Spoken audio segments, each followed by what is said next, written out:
প্রথম গুলি কে করেছিল? শহীদ জিয়া হত্যার চাঞ্চল্যকর তথ্য ফাঁস, কাঁপছে মাস্টার মাইন্ডরা। গুলির শব্দে চিরতরে স্তব্ধ হয়ে গিয়েছিল স্বাধীনতার ঘোষক ও শহীদ প্রেসিডেন্ট জিয়াউর রহমানের কণ্ঠস্বর। মাসুদ উদ্দিন চৌধুরীর 2 বছরের ফোনের সিরিয়ার নথি পর্যালোচনা করে বেরিয়ে এলো এক রহস্যময় চরিত্র, যার নাম ফারুক। কে এই ফারুক? বিভিন্ন নথি পর্যালোচনা করে জানা গেল তিনি মাসুদ উদ্দিন চৌধুরীর পিএস, যাকে হন্যে হয়ে খুঁজছে আইনশৃঙ্খলা রক্ষাকারী। সাবেক রাষ্ট্রপতি জিয়াউর রহমান হত্যায় ৪৫ বছর পর গ্রেপ্তার মুজাফফর ইস্যুতে বেরিয়ে এলো এক রহস্যময় চরিত্র, যার নাম ফারুক, যার সাথে নিয়মিত কথা হতো মুজাফফরের। তাকে হন্যে হয়ে খুঁজছে আইনশৃঙ্খলা বাহিনী। বিশেষজ্ঞরা বলছেন, মুজাফফরকে যারা গোপনে আশ্রয় দিয়েছে তাদেরও বিচারের আওতায় আনা উচিত। এদিকে আজ মুজাফফর হোসেনের জবানবন্দিতে রাষ্ট্রপতি শাহাবুদ্দিন চুপ্পু ফেঁসে গিয়েছে জিয়াউর রহমানের মামলায়। অন্যদিকে স্বরাষ্ট্রমন্ত্রীও বিপদে পড়ে তারেক রহমান সরাসরি অ্যাকশন নেন, সবাইকে বহিষ্কার করেন। আমরা মনে করি যে রাষ্ট্রপতি এখন চলে যাওয়াটা কেবলই সময়ের ব্যাপার। আমরা সবাই সেই সময়ের অপেক্ষা আছি, তার নীরব ভূমিকা নিষ্ক্রিয়তার কারণে। ঢাকা ক্যান্টনমেন্টের ভেতরের হাওয়া হঠাৎ করে একেবারে বদলে গেছে। হাসিনার সরকার এবং ডক্টর ইউনূসের আমল পার করে এবার বর্তমান তারেক রহমানের আমলেও রীতিমতো ছক্কা হাঁকাচ্ছেন জেনারেল ওয়াকারুজ্জামান। ক্ষমতার গদিতে টিকে থাকার এই বিশাল খেলায় তিনি সবচেয়ে বড় তুরুপের তাস। চারিদিকে শুধু একটাই খবর, এক লাফে সুপ্রিম কমান্ডার হতে যাচ্ছেন মাস্টার মাইন্ড ওয়াকার। আর ঠিক সেই সময় নতুন সেনাপ্রধান হিসেবে ফাঁস হয়ে গেছে মাইনুর রহমানের নাম। এই জোড়া খবর বাতাসে ভেসে বেরিয়ে রীতিমতো কাঁপছে দিল্লি। তারেক সাহেবের এই মাস্টার প্ল্যান যদি সত্যিই কাজে লেগে যায়, তবে কয়েক দশকের মধ্যে বাংলাদেশের প্রতিরক্ষা ব্যবস্থায় যে নতুন যুগের সূচনা ঘটবে তার বলার অপেক্ষা রাখে না। আসসালামু আলাইকুম দর্শক, খুবই গুরুত্বপূর্ণ এবং আকর্ষণীয় কিছু সংবাদ নিয়ে আপনাদের সম্মুখে হাজির হয়েছি। দর্শক, ভিডিওর শুরুতেই আশা করি প্রত্যেকটা ভিডিও ফুটেজের অংশ বিশেষ আপনারা একটু মনোযোগ সহকারে শুনেছেন এবং দেখেছেন। হ্যাঁ, দেখে শুনে বুঝতেই পারছেন যে আজকের এই ভিডিওটি কতটুকু গুরুত্বপূর্ণ এবং আকর্ষণীয়। কেননা ভিডিওর শুরুতে যে এই ছোট্ট ভিডিওর অংশ বিশেষগুলো আপনারা দেখেছেন, সেগুলো দিয়েই আজকের এই ভিডিওটি সাজানো, আজকের এই এপিসোডটি সাজানো। তাই ধৈর্য সহকারে মনোযোগ দিয়ে পুরো ভিডিওটি দেখতে থাকুন, অনেক কিছু জানতে পারবেন ভাই, অজানা কিছু কথা। তো চলুন তাহলে কথা না বাড়াই, একটা লাইক দিয়ে মূল নিউজে চলে যাবো। তার আগে বলবো, যারা এখন পর্যন্ত আমাদের এই চ্যানেলটি সাবস্ক্রাইব করেন, প্রতিনিয়ত এই ধরনের গরম টাটকা খবর পেতে আমাদের এই চ্যানেলটি সাবস্ক্রাইব করবেন। যারা করেছেন ধন্যবাদ। চলুন একটা লাইক দিয়ে মূল নিউজে চলে যাই। সাবেক রাষ্ট্রপতি জিয়াউর রহমান হত্যাকাণ্ডে ৪৫ বছর পর গ্রেপ্তার হন পলাতক সাবেক সেনা কর্মকর্তা মুজাফফর। 111-এর অন্যতম কুশীলব মাসুদ উদ্দিন চৌধুরীর সাথে কথোপকথনের সূত্র ধরে গেল শুক্রবার তাকে গ্রেপ্তারের বিষয়ে বিস্তারিত সংবাদ প্রচার করে চ্যানেল 24। মাসুদ উদ্দিন চৌধুরীর 2 বছরের ফোনের সিরিয়ার নথি পর্যালোচনা করে বেরিয়ে এলো এক রহস্যময় চরিত্র, যার নাম ফারুক। কে এই ফারুক? বিভিন্ন নথি পর্যালোচনা করে জানা গেল তিনি মাসুদ উদ্দিন চৌধুরীর পিএস, যাকে হন্যে হয়ে খুঁজছে আইনশৃঙ্খলা রক্ষাকারী বাহিনী। জিয়া হত্যায় জড়িত মুজাফফরের সাথে কথা হতো এই ফারুকের। গ্রেফতারকৃত সাবেক মহাপরিচালকের সাথে ব্যক্তিগত পার্সোনাল অ্যাসিস্ট্যান্ট হিসেবে কাজ করেছেন। আমরা সেটা নিয়ে কাজ করছি এবং নট অনলি উনি, এছাড়াও আমাদের বেশ কিছু অনাবিষ্কৃত ক্যারেক্টার আছে, আরও 6 জন। সেই সকল বিষয়ে আমরা কাজ শুরু করেছি। বিশেষ করে পাসপোর্ট এবং এনআইডি, যেটাই জন্মসনদ যেটাই হোক না কেন, সব কিছু ছদ্মনামে, এই ছদ্মনামগুলো বা কীভাবে তারা এতদিন লুকায়িত ছিল, এই সকল বিষয়ে অধিকতর তদন্ত চলছে। মুজাফফরকে কারা এতদিন গোপনে আশ্রয় দিয়েছে, কারাই বা হিন্দু মুসলমান পরিচয় বানিয়ে দিল জাতীয় পরিচয়পত্র ও পাসপোর্ট, এমন সব প্রশ্নের সুরাহা হওয়া দরকার বলে মনে করেন বিশেষজ্ঞরা। এই ঘাতকের ক্ষেত্রে আমরা যেটা বুঝতে পারছি যে দীর্ঘ সময় তিনি আত্মগোপনে থেকেছেন, মানে তাকে সেই আত্মগোপনে থাকার পরিবেশ তৈরি করে দেওয়া হয়েছে। তাহলে সেই পরিবেশ যারা তৈরি করে দিল, আত্মগোপনে থাকার পরিস্থিতি যারা তৈরি করে দিল, এদেরকেও শনাক্ত করা প্রয়োজন, এদেরকেও বিচারের মুখোমুখি করা প্রয়োজন বা বিচারের আওতায় আনা প্রয়োজন। জিয়াউর রহমান হত্যায় জড়িত ৪৫ বছর পর গ্রেপ্তার মুজাফফরকে রোববার চট্টগ্রাম থেকে ঢাকায় আনা হয়। চলছে তদন্ত। গোয়েন্দা সূত্রগুলোর গভীর অনুসন্ধানে বেরিয়ে এসেছে এক শিউরে ওঠা তথ্য। মেজর মুজাফফর কোনো সাধারণ কারণে বা আত্মগোপনের জন্য দেশে ফেরেনি, বরং তার কাঁধে দায়িত্ব ছিল এক ভয়ঙ্কর ও সুসজ্জিত কিলিং স্কোয়াড পরিচালনা করার। অত্যন্ত সুপরিকল্পিত এই গোপন মিশনের প্রধান লক্ষ্যবস্তু ছিলেন খোদ প্রধানমন্ত্রী তারেক রহমান, যাকে চিরতরে সরিয়ে দিয়ে পুরো দেশকে একটি ভয়াবহ অস্থিতিশীলতা ও নেতৃত্বহীনতার দিকে ঠেলে দেওয়াই ছিল তাদের মূল ছক। ১৯৮১ সালের পর থেকে এই মুজাফফর ভারতীয় গোয়েন্দা সংস্থা র-এর প্রত্যক্ষ ছত্রছায়ায় ছদ্মনাম ব্যবহার করে আত্মগোপন করেছিল এবং বিগত সরকারের আমলে সে অবাধে বাংলাদেশে যাতায়াত করলেও তাকে সযত্নে আড়াল করে রাখা হয়েছিল। ২০২৪ সালের ৫ই আগস্ট ছাত্র জনতার ঐতিহাসিক গণ অভ্যুত্থানের পর সে পুনরায় তড়ঘড়ি করে ভারতে পালিয়ে যায়, কিন্তু ২০২৬ সালের পরিবর্তিত রাজনৈতিক প্রেক্ষাপটে তাকে মেগা নির্বাচন পরবর্তী সময়ে বিশেষ অ্যাসাইনমেন্ট দিয়ে আবারও ঢাকায় পাঠানো হয়। এই কিলিং মিশন বাস্তবায়নের ঠিক সমান্তরালেই ভারতে বসে সাবেক প্রধানমন্ত্রী শেখ হাসিনা আন্তর্জাতিক সংবাদ মাধ্যমকে দেওয়া সাক্ষাৎকারে চরম আত্মবিশ্বাস বিশ্বাসের সাথে ঘোষণা করেছেন যে তিনি আগামী ডিসেম্বরের মধ্যেই দেশে ফিরছেন। সামরিক ও রাজনৈতিক বিশ্লেষকরা মনে করছেন শেখ হাসিনার এই ডিসেম্বরে দেশে ফেরার চূড়ান্ত ঘোষণার সাথে মোজাফফরের কিলিং মিশনের এক গভীর ও নিখুঁত যোগসূত্র রয়েছে। কারণ শীর্ষ নেতৃত্বকে সরিয়ে দেশে জরুরি অবস্থা তৈরি করতে পারলেই কেবল হাসিনাপন্থীদের পুনরুত্থানের সুযোগ হতো। অর্থাৎ ভেতরের সমীকরণটি ছিল অত্যন্ত পরিষ্কার। স্লিপার সেলের মাধ্যমে টপ লেভেলের গুপ্ত হত্যা নিশ্চিত করা, দেশকে অভিভাবকহীন করা এবং সেই ঘোলা পানিতে মাছ শিকার করে ক্ষমতাচ্যুতদের পুনরায় বাংলাদেশের রাজকীয় মঞ্চে ফিরিয়ে আনা।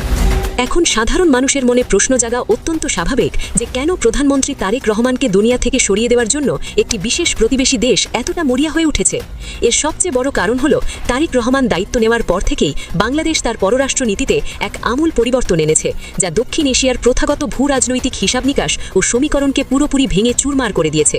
আর মাত্র কয়েকটা মাসের অপেক্ষা, এরপরই হয়তো বেজে উঠবে এক চূড়ান্ত বিদায়ের ঘণ্টা, রচিত হবে নতুন ইতিহাস। সম্পূর্ণ নতুন এক রূপ ধারণ করতে যাচ্ছে বাংলাদেশ সেনাবাহিনীর শীর্ষ নেতৃত্ব এবং ক্ষমতার দৃশ্যপট। স্বাভাবিকভাবেই আজ দেশের রাজনৈতিক সচেতন মহলের মনে একটাই প্রশ্ন, ক্যান্টনমেন্টের ভেতরে আসলে কি চলছে? পর্দার আড়ালে নতুন কোন সমীকরণের ছক কষা হচ্ছে? আগামী দিনের সামরিক নেতৃত্ব কার হাতে উঠতে যাচ্ছে? আজকের এই বিশেষ ও এক্সক্লুসিভ প্রতিবেদনে আমরা বাংলাদেশ সেনাবাহিনীর পরবর্তী সেনাপ্রধান হওয়ার দৌড়ে থাকা শীর্ষ কর্মকর্তাদের প্রোফাইল, ভূ রাজনৈতিক হিসাব নিকাশ এবং ভারতীয় গণমাধ্যমে ফাঁস হওয়া এক চাঞ্চল্যকর সুপ্রিম কমান্ডার তত্ত্ব নিয়ে বিস্তারিত বিশ্লেষণ করব। দেশের সামরিক ও রাজনৈতিক ক্ষমতার এই জটিল দাবা খেলায় আসল চিত্র বুঝতে ভিডিওটি না টেনে একদম শেষ পর্যন্ত দেখুন। ইতিহাসের এক অভূতপূর্ব এবং বিরল ঘটনার সাক্ষী হয়ে আছেন বর্তমান সেনাপ্রধান জেনারেল ওয়াকারুজ্জামান। বাংলাদেশের সামরিক ইতিহাসে এমন ঘটনা সত্যিই নজিরবিহীন, যেখানে একজন সেনাপ্রধান সম্পূর্ণ ভিন্ন তিনটি শাসন কাঠামোর অধীনে অত্যন্ত সফলভাবে কাজ করেছেন। বিগত স্বৈরাচারী আমল, 5 আগস্টের ছাত্র জনতার মহাবিপ্লবের ক্রান্তিলগ্ন এবং বর্তমানে সাধারণ নির্বাচনের পর জনগণের রায় গঠিত প্রধানমন্ত্রী তারেক রহমানের নতুন সরকার, এই তিনটি সম্পূর্ণ বিপরীতধর্মী রাজনৈতিক প্রেক্ষাপটেও তিনি সেনাবাহিনীর চেইন অফ কমান্ড অত্যন্ত সুচারুরূপে অক্ষুণ্ণ রেখেছেন। 5 আগস্টের গণঅভ্যুত্থানে সাধারণ মানুষের পাশে দাঁড়ানোর জন্য তার অবদান দেশের ইতিহাসে স্বর্ণাক্ষরে লেখা থাকবে। তেমনি সম্প্রতি সেনাবাহিনীর বিভিন্ন ঘাটের নাম ইসলামের 4 খলিফার নামে নামকরণ করে এবং চাকরিতে থাকা অবস্থায় সেনা সদস্যদের দাঁড়িয়ে রাখার অনুমতি দিয়ে তিনি সাধারণ মানুষের ব্যাপক প্রশংসা কুড়িয়েছেন।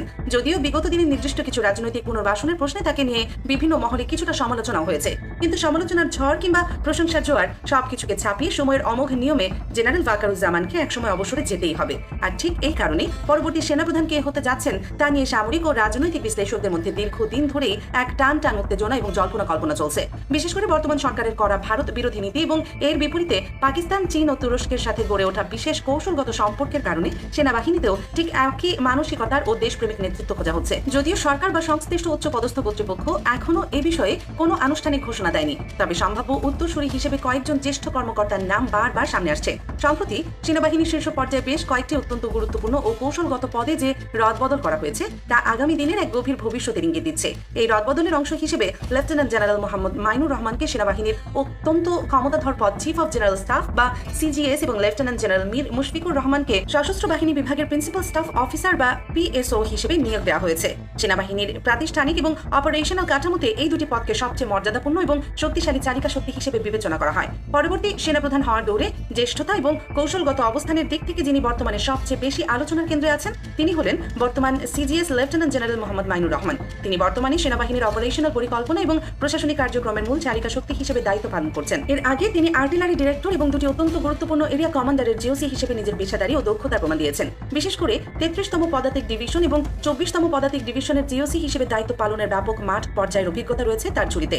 বাংলাদেশ সেনাবাহিনীতে সিজিএস পদটিকে সেনাপ্রধানের পর দ্বিতীয় সর্বোচ্চ কার্যকরী পদ হিসেবে গণ্য করা হয়। সামরিক বাহিনীর ইতিহাস ঘাটলেই দেখা যায় বাংলাদেশে এ পর্যন্ত দায়িত্ব পালন করা 17 জন সেনাপ্রধানের মধ্যে 7 জনই এই পদে আসার আগে সিজিএস হিসেবে কাজ করেছিলেন। আর ঠিক এ কারণেই মাইনুর রহমানের সেনাপ্রধান হওয়ার সম্ভাবনাকে অনেকেই সবচেয়ে প্রবল বলে মনে করছেন। তবে সিজিএস পদের ঐতিহ্যবাহী শক্তিমত্তার বিপরীতে দাঁড়িয়ে লেফটেন্যান্ট জেনারেল মীর মুশফিকুর রহমানও কিন্তু কোনো অংশে পিছিয়ে নেই। পিএসও হিসেবে সশস্ত্র বাহিনীর 3টি প্রধান বিভাগের অর্থাৎ সেনা, নৌ এবং বিমান বাহিনীর মধ্যে সমন্বয় সাধনের মতো অত্যন্ত জটিল এবং দূরদর্শী কাজ তিনি অত্যন্ত সফলভাবে সামলাচ্ছেন। অন্যদিকে লেফটেন্যান্ট জেনারেল মোহাম্মদ শাহিনুল হক তার দীর্ঘ ও বর্ণাঢ্য সামরিক অভিজ্ঞতার কারণে সবসময় নীতি নির্ধারকদের বিশেষ বিবেচনায় আছেন।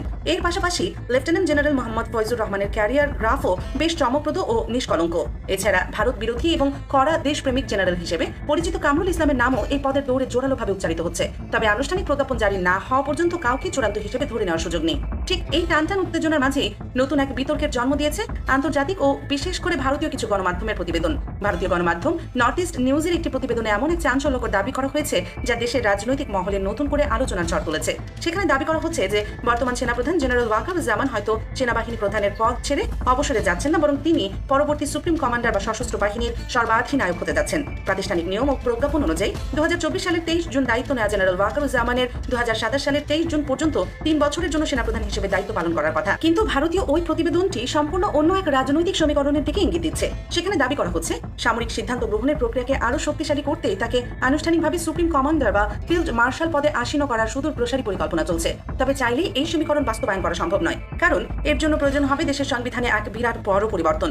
বর্তমানে বাংলাদেশের সংবিধানের 61 অনুচ্ছেদ অনুযায়ী স্বয়ং রাষ্ট্রপতি হলেন সশস্ত্র বাহিনীর সর্বাধিনায়ক। এই একক ক্ষমতা যদি অন্য কোনো পদের হাতে দিতে হয় তবে জাতীয় সংসদে 2/3 সংখ্যাগরিষ্ঠতায় বিল পাশ করে সংবিধান সংশোধন করতে হবে। প্রতিবেদনে দাবি করা হয়েছে জেনারেল ওয়াকারুজ্জামানের বর্তমান মেয়াদ শেষ হওয়ার আগে সংসদের অধিবেশনে হয়তোবা এই ধরনের একটি প্রস্তাব উত্থাপিত হতে পারে, যা 27তম সাংবিধানিক সংশোধনী হিসেবে পাশ করিয়ে তিনি 3 বাহিনীর সর্বাধিনায়কের দায়িত্ব তার উপর ন্যস্ত করা হতে পারে।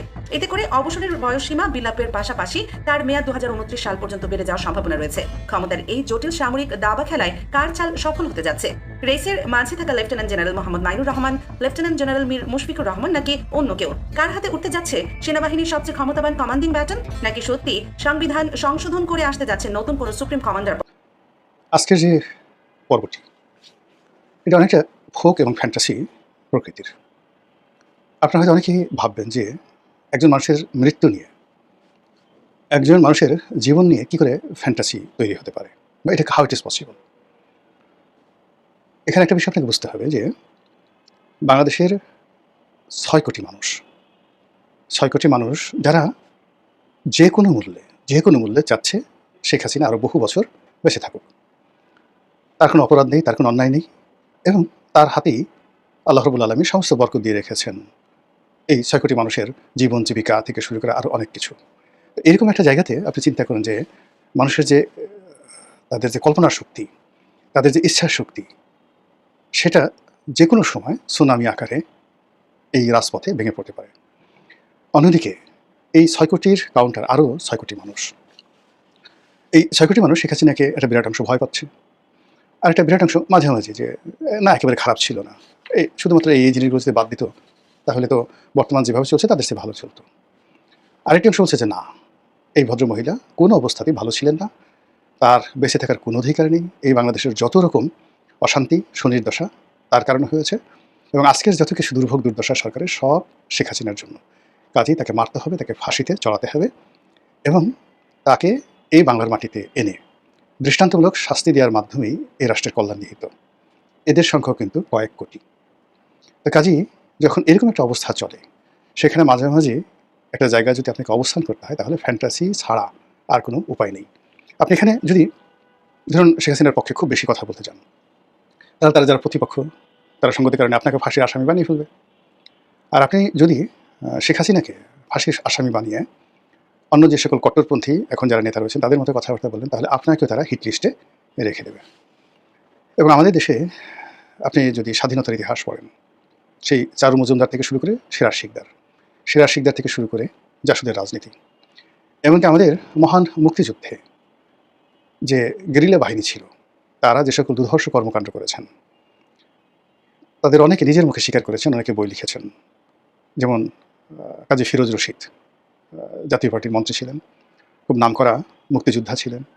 তারপরে ঢাকার মেয়র সাদেক হোসেন খোকা, এরপরে মোফাজ্জল হোসেন চৌধুরী মায়াবী, বীর বিক্রম, তারপর বঙ্গবীর কাদের সিদ্দিকী সহ বহু সংখ্যক গেরিলা যোদ্ধা, বহু সংখ্যক, একের নাম বললে হয়তো 200-300 নাম তো বলা যাবেই, যারা সবাই এক একজনের জীবন্ত কিংবদন্তি। তারা তাদের 9 মাসের গেরিলা যুদ্ধে অপারেশনে তাদের প্রয়োজনে এহেন কর্ম নেই যে তারা করেনি, সব কাজ তারা করতে পেরেছেন। ইট মিনস, এর অর্থ যে যখন দেয়ালে পিঠ থেকে যায় মানুষের, তখন তারা সব কিছু করতে পারে। এর অর্থ শেখ হাসিনার যারা ভক্ত অনুরাগী রয়েছেন, আওয়ামী লীগের যারা লোকজন রয়েছেন, তাদেরকে যদি আপনি ধাক্কা মারতে মারতে বঙ্গোপসাগরে ফেলে দেন, দেয়ালে পিঠ ঠেকিয়ে দেন, তাহলে তারাও ঠিক 71 সনে যে কাজগুলো করেছে, তারা 76-77 সনে যে কাজগুলো করেছে, 83-84 সনে যে কাজগুলো করেছে, ঠিক সেম কাজ। অথবা ধরুন 2004-5 সনে তারা যে কাজগুলো করেছে, ঠিক সেম কাজ তারা যদি আবার এই সময়টাতে শুরু করে, আমরা এই সমাজে কেউ বসবাস করতে পারবো না। এই জন্য হয় কি যে অনেকগুলো গুরুত্বপূর্ণ বিষয় রয়েছে, সেই গুরুত্বপূর্ণ বিষয়গুলো নিয়ে যতটা সম্ভব খোলামেলা হালকা আলাপ আলোচনা করলে অনেক সিরিয়াস বিষয় সেগুলো খুব স্বাভাবিক হয়ে যায়। এখন ধরুন শেখ হাসিনার আগমন নিয়ে আমরা সবাই তার পক্ষে যারা লোকজন যারা আছেন তাদের কথা শুনে আমরা সবাই মানে কারণে অকারণে আতঙ্কিত হচ্ছি, আগ্রহ হচ্ছি। তিনি কি প্লেনে আসবেন না পায়ে হেঁটে আসবেন, তিনি কি ত্রিপুরা দিয়ে আসবেন, আগরতলা ত্রিপুরা দিয়ে আসবেন, নাকি সেই আমাদের লালমনিরহাট বাংলাবান্ধা রংপুরের ওই সীমান্ত দিয়ে আসবেন, তিনি কি মুর্শিদাবাদ এই এলাকা হয়ে মুজিবনগর যে এলাকা আছে যেখানে বৈদ্যনাথতলাতে স্বাধীন বাংলাদেশের মন্ত্রী পরিষদের প্রথম যে গার্ড অফ অনার হয়েছিল, মুজিবনগর সরকার গঠিত হয়েছিল, তো সেখানে সেই বৈদ্যনাথতলায় কি তিনি আসবেন, নাকি সিলেটের যে জৈন্তা পাহাড়ের কাছে যে একটা সীমান্ত রয়েছে সেখানে আসবেন, তিনি কি মণিপুর হয়ে বাংলাদেশে ঢুকবেন, নাকি যশোরের বেনাপোল হয়ে ঢুকবেন, নাকি প্লেনে করে সরাসরি ঢাকা এয়ারপোর্ট আসতে পারেন, সিলেট চিন্তা করবেন যে বাংলাদেশে তিনি আসবেন। তো প্রতিবারই তো যেটা হয়, সিলেটে তিনি যে কোনো শুভ কাজ করার আগে হযরত শাহজালাল রহমতুল্লাহের মাজার জিয়ারত করেন। কাজেই তিনি দিল্লি থেকে সরাসরি সিলেট এয়ারপোর্টে আসলেন এবং সেখান থেকে হযরত শাহজালাল রহমতুল্লাহের মাজার জিয়ারত করে বাই রোডে তার লোকজন সহকারে ঢাকা চলে আসলেন। আবার উল্টো হতে পারে, তিনি বলেন যে না, প্রতিবার তো হযরত শাহজালাল রহমতুল্লাহের মাজার জিয়ারত করি, এবার হযরত শাহ আমানতের মাজার জিয়ারত করব, সেখান থেকে আসবো এবং সেখান থেকে চিটাগং হয়ে বাই রোড এখানে আসবে। কারণ হলো চিটাগং সবসময় আওয়ামী লীগের জন্য একটা টার্নিং পয়েন্ট এবং আওয়ামী লীগের অনেক কিছুর অভ্যুদয় হয়েছে চিটাগং থেকে বা চট্টগ্রাম থেকে। কাজে সেই চট্টগ্রামের লালদিঘির ময়দান থেকেই তিনি সেই তার আগমন শুরু করবেন। এই সকল কথাবার্তা যখন আলোচনা আমরা করি, প্রতিপক্ষের মনে ভীষণ রকম যাকে বলা হয় রাগ তৈরি হয়, ক্রোধ তৈরি হয়, ক্ষোভ তৈরি হয়, আতঙ্ক তৈরি হয়, বিরক্তি তৈরি হয় এবং তারা মনে হয় যে যদি পেতাম তাকে এখনই 1 মিনিটের মধ্যে ফাঁসিতে চড়িয়ে ফেলতাম। অন্যদিকে যারা প্রতিপক্ষ রয়েছেন, শেখ হাসিনাকে যারা শাস্তি দিতেছেন, তারা চিন্তা করেন যে না, সে যেভাবেই আসুক না কেন বা তাকে যেভাবে আনা হোক না কেন, তাকে খুব সহজে মারা হবে না, তাকে গুটিয়ে গুটিয়ে মারা হবে, দৃষ্টান্তমূলক শাস্তি দেওয়া হবে, তাকে যে ফাঁসির রশিতে টানানো হবে এটা কোনো যেন তেন ফাঁসি হবে না। বিশেষ 3 রং, লাল, নীল, সবুজ, এই লাল, নীল, সবুজ 3টি বিশেষ যে রং, এই রঙের যে পৃথিবীর সবচেয়ে শক্ত যে দড়ি আছে, এই রঙের দড়ি বিদেশ থেকে ইম্পোর্ট করে আলাদাভাবে এই ফাঁসির রশি বানিয়ে আনা হবে এবং সেই যে ফাঁসির রশি, সেই ফাঁসির রশিতে টানিয়ে তাকে ওই একবারই মানে ওই রশিটি ব্যবহৃত হবে। আমাদের যারা জল্লাদখানা আছে, আমি জানি না, এখানে হয়তো প্রত্যেকটা জল্লাদখানায় যে ফাঁসির রশি এগুলো নতুন থাকে না, এগুলো পুরনো থাকে। ওইটা টানার আগে পরীক্ষা করা হয় যে সেগুলো ঠিকমতো আছে কিনা এবং এগুলো বিশেষ আকার তৈরি করা হয়। তো যারা শেখ হাসিনা বিরোধী তাদের বক্তব্য বলে যে না, এরকম অর্ডিনারি ফাঁসি রশি দিয়ে তাকে টানালে চলবে না, যেহেতু সে বিশেষ ক্ষমতাপ্রাপ্ত এবং নাম করা মানে যাকে বলা হয় স্বৈরাচার, এরকম স্বৈরাচার বাংলাদেশে আর হয়নি। কাজেই তার জন্য আলাদা স্পেশাল অর্ডার দিয়ে রশি বানিয়ে আনতে হবে এবং সেই রশি কোথা থেকে আনবে, মানে এটা মানে ছক্কা ফক্কা দিয়ে, যেমন চীন থেকে আনা যাবে না, তারপরে আমেরিকা থেকে আনা যাবে না, এই রশি আনতে হবে পাকিস্তান থেকে, তুরস্ক থেকে স্পেশাল অর্ডার দিয়ে সেই ফাঁসি আনাতে হবে। বিকজ এই দুটো রাষ্ট্র এখন যে কোনো কারণে বাংলাদেশের বন্ধু হয়ে গেছে এবং এখন যারা ক্ষমতায় আছেন তাদের অনেকের সঙ্গে এই দুটো রাষ্ট্রে ভালো সম্পর্ক। ফলে তারা যদি কোনো রশি দেয়, সেই রশিতে যদি কাউকে আটকানো হয় তাহলে তার আর রক্ষা নেই। কাজেই পাকিস্তান থেকে ফাঁসির রশি আনতে হবে স্পেশাল অর্ডার দিয়ে, এই 3টি রং দিয়ে। সেকেন্ড থিং হলো যে অর্ডিনারি জল্লাদ দেওয়া হবে না। আমাদের দেশের যারা বিভিন্ন সময় জল্লাদ, তাদেরকে যারা ফাঁসির আসামি বা দাগি আসামি, যাবজ্জীবন কারাদণ্ডপ্রাপ্ত, এদেরকে ধীরে ধীরে ট্রেন আপ করে তাদেরকে জল্লাদ হিসেবে দায়িত্ব দেওয়া হয় এবং এই যে সবচেয়ে বড় একটা জল্লাদ তাকে সম্প্রতি ছাড়া হয়েছে, তার নানা রকম লোমহর্ষ কাহিনী আমরা শুনেছি। তো সেক্ষেত্রে এরকম অর্ডিনারি যাকে বলা হয় যারা জল্লাদ রয়েছেন, এরকম তো হবে না। শেখ হাসিনার জন্য আলাদা মহিলা জল্লাদ লাগবে এবং সেই মহিলা জল্লাদ আগের থেকে ট্রেন আপ করতে হবে এবং যেদিন এই মহিলা জল্লাদ দিয়ে 3 রঙের রশি দিয়ে শেখ হাসিনাকে টানানো হবে, তখন বুঝবে নরেন্দ্র মোদী যে এই যে বাংলাদেশে যে নতুন একটা শ্রেণী তৈরি হয়েছে, ভারত বিরোধী একটা শক্তি, তাদের কত শক্তি, তাদের কত ক্ষমতা, তাদের কত যাকে বলা হয় সাহস। এর কারণ হলো যে তারা শেখ হাসিনাকে মনে করছে দিল্লির প্রতিভু।